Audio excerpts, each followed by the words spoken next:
town, which it looks like we're doing now. So, yeah, what are we setting so this up area here, we're joining up with the NCR, with the New California Republic, and we're going to assault a town called Nelson.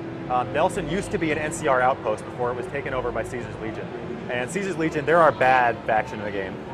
These are not nice guys. They're this pseudo-Roman military faction. They rolled into town, they burned it to the ground, they crucified the NCR officers that are there. The NCR had to flee and head off and set up camp elsewhere. What you're looking at right here, this is our companion wheel. We have new companions. They're actually a big part of the game now. Okay. There are 7 possible companions you can have. Each one of them has their own storyline. They follow you around. We've improved the AI when it comes to combat, but they also grant abilities to the player, new perks. As you go through their personal quests, because they all have their own loyalty missions, you upgrade the companion. Oh no, it makes them a little sharper in They're combat. a little sharper in combat, they grant you new abilities.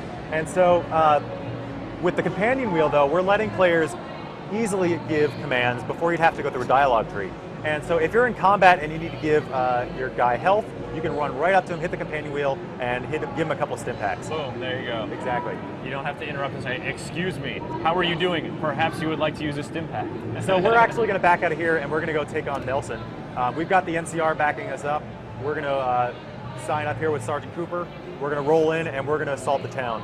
Now I'm looking forward to that. I got a question coming in from Katie Wilson in New Mexico. How big is the game world compared to Fallout 3? We are roughly the same size game as Fallout 3. Fallout 3 is a very big game. It's very big. We are a very, very big game as well. Our world map is almost exactly the same size. We have almost exactly the same number of locations. We've got more quests than Fallout 3 did, although we calculate them out a little differently. Fallout 3 would have like one quest that's stretched over a long period of time. We have smaller quests that connect to each other because we kind of branch differently. We've got more dialogue in game. We've got 40% more dialogue because we have so many different options to do among those quests. So this is a very, very big game. There's a lot to do other than just walking around. I mean, we've got gambling, we've got mini games, we got tons of stuff in this game. No doubt, and including gunning people down with what looks like some kind of light machine gun. That is the light machine gun, actually. Good call on Yes, that. video game. So what you're seeing here is iron sights. We've actually tuned all the weapons now to work better outside of VATS. We know people love VATS, and we still have VATS, but a lot of people wanted to play it more like a first-person shooter. So we've actually tuned all the guns so they work better that way. We've got all of our weapons now, except for the ones that are shot from the hip, like our really, really big ones, have iron sights. And for that, I mean, it's more like you would find in a regular first-person shooter like Halo. That's exciting. Now, or is this a laser plasma type thing we're seeing? Yes, it is. This is one of our plasma guns. It is crazy powerful. It will melt enemies. Yeah, Michael Hudson from Yorktown is asking about new weapons. Can you give us, maybe a highlight of one particular that's a favorite of yours that we're not going to see here today? Well, I mean, we might see it. My favorite personal weapon right now is the anti-material rifle, which is a huge sniper rifle. I mean, it's just ridiculously large. And it is a crazy powerful, there it is. It is a crazy powerful sniper rifle. And actually, if he can jump to third person here, if you hit the shoulder button, the left shoulder button, that'll jump you into third person. And when you fire that from the hip, if you just fire it, boom, you actually get knocked back. It's so powerful. It's just crazy how powerful that is. By the way, we've tweaked the third person camera to make it more useful. We found that people did want to play in third person, and so we've made it so you can. The targeting is now accurate in third person. Imagine that. That's excellent. We've made it much more useful. Over the shoulder looks, much more of a natural fit. Yes, and for some people, that's what they want to do, so we're accommodating that. Wonderful. I also noticed that for the HUD, you guys have gone with sort of this, the same style, only it's like a pale yellow instead of the bright green. It's the amber color we went with. A little more of the desert. Exactly. We figured you're going to be out in the desert, so we wanted to tune that a bit. Omar from Karachi is wondering about skills that could increase your, you're talking about basically increase your iron sight effectiveness. You're talking about how you're enabling players to play from third-person view, how you're, allowing them to play it more like a first-person shooter. Any skills tie into that? Not directly to iron sights in particular, but I mean all the skills that affect combat certainly affect real-time combat. So things like perception and strength now. The weapons do have a strength requirement, especially the larger weapons. Okay. And these are all things you'll want to build up if you're a very combat-centric player. But you don't have to be, that's the thing. I mean, if you want to play this game entirely as a pacifist, you can. We're letting you do that. No kidding. No gunplay?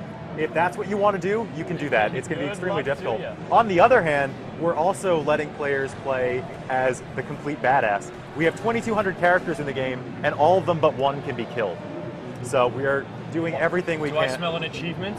There could be an achievement for that. Mass genocide of the Yes. Fallout New Vegas So world. if you want to be evil, we're letting you be extremely evil. And speaking of evil, right at the end there, it looked like there was a fairly evil-looking thing that the That was player was the holding on to. bladed gauntlet. That's actually The bladed gauntlet is it's a kind of a piecemeal weapon where it's a giant fist that has blades coming out of it, and it's a melee weapon. And like all our melee weapons, you can learn special moves that can be used in VATs. And so that one has an uppercut that just kind of goes like that and guts guys. It's pretty crazy. Gnarly. Now, weapon crafting, Fallen blueprints. We still see that? We have an extensive crafting mechanic in this game. We actually have an entire skill called survival that directly affects crafting. In this game, you can go up to workbenches again, but also anywhere you see a campfire, you can walk up to them and you can build potions, things like healing powders. You can do you can poisons that you can add to your weapons. No kidding. All kinds of things can be built So a now. lot broader array of items. Absolutely. As well. We know people like crafting, and we want to fully embrace that. Fantastic. All right.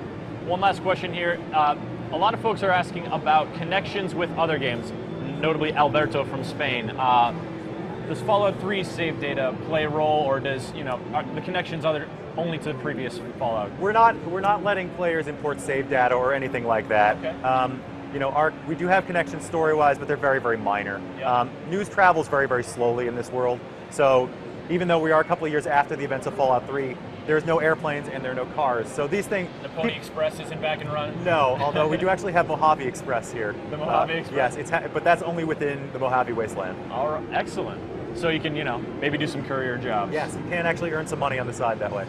All right, excellent, Jason. Well, anything else before we wrap it up here? Anything else you want to tell us about Fallout New Vegas? Just that it's a very large, very, very fun game. I mean, if you like Fallout 3, if you like this world, if you like open world RPGs in general, you are going to love Fallout New Vegas. You guys are really making a strong bid for like tens and tens of my hours later this year. No, we've got hundreds. If you go through everything, I mean, our storyline branches very significantly. So to play everything, you're going to need to play it at least twice, usually 3 or more times. So. It's not looking good for my availability later this year. And speaking of later this year, the date we can play Fallout New Vegas. In America, we'll be out on October 19th. In Europe, it's October 22nd. All right, late October. Jason, thank you so much. And a dramatic ending. Wow. Oh, and look at that. That's C4, by the way. That's one of our other new weapons. That is just fantastic. You can pickpocket people and leave C4 on them. You can do it to multiple people, so you can go around an entire town, give them all C4, hit the detonator, and they all go flying. It's pretty awesome.